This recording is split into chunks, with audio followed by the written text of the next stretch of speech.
Okay, we got a couple of errors here. That's just because the agent node is looking for an FBX which is not there. But that's fine. We'll look at that in a moment. What I want to do first of all is use one of the characters here, the mocap biped 3, to set this to T-pose, and just look at the very basic setup, the predefined setup they've got on Houdini for ragdolls, right?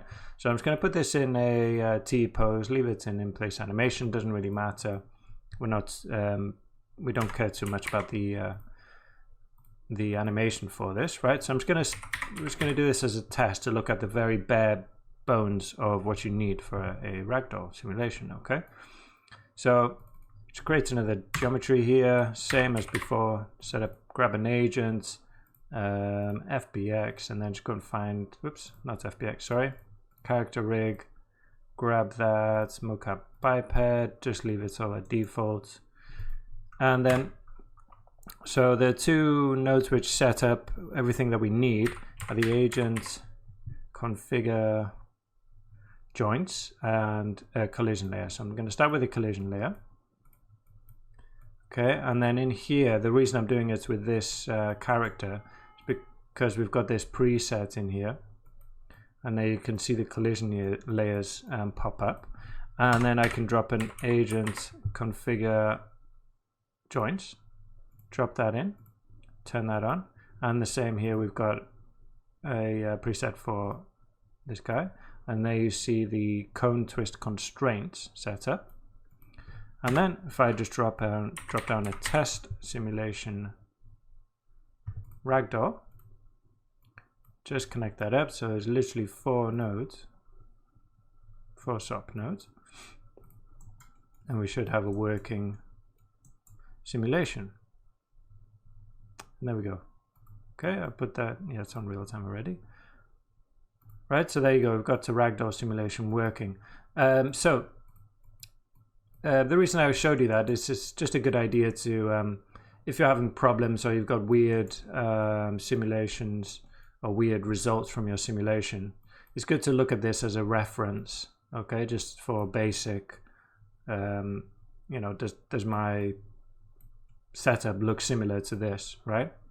So the collision layers, we have capsules in this case for each body part.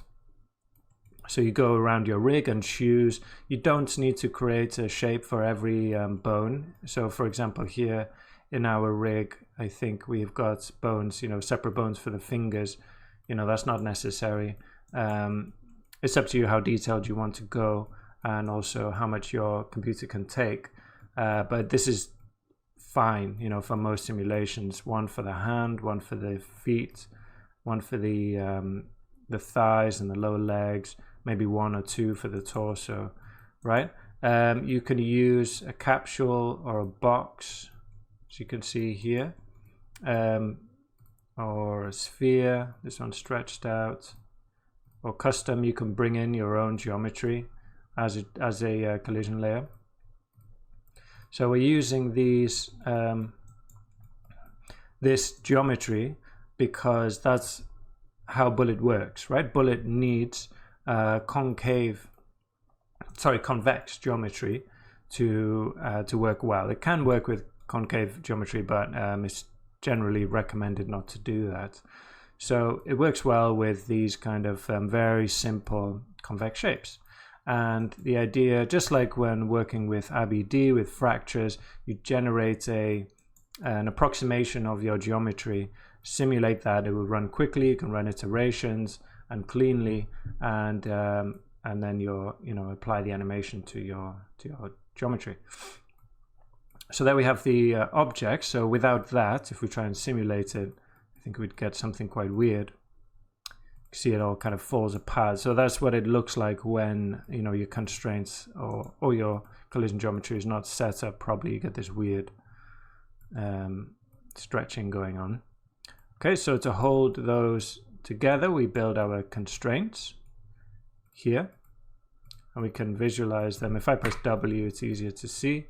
So you can see, for each constraint, we're connecting 2 bones, and we've got a kind of cone. They're called cone twist constraints, and they allow the joints to move within this perimeter. Okay, so you've got control over how much it can move around in there, and also you have control over the twist. So this bone can spin around this much within this on this axis, right?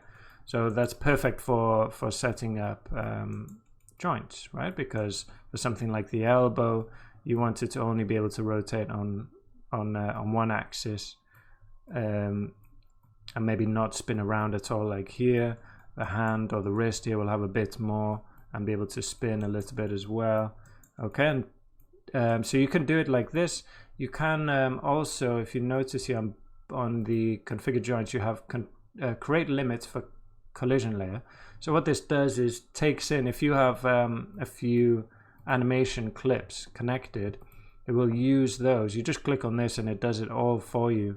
It will use the animation clips to set your constraints for you, basically, which is quite handy. Great. Okay, so obviously we need to set this up by ourselves, and I'm not going to use this setup. I'd like to do it. I prefer to do it myself and have a bit more control. Okay, so we'll do that in the next video.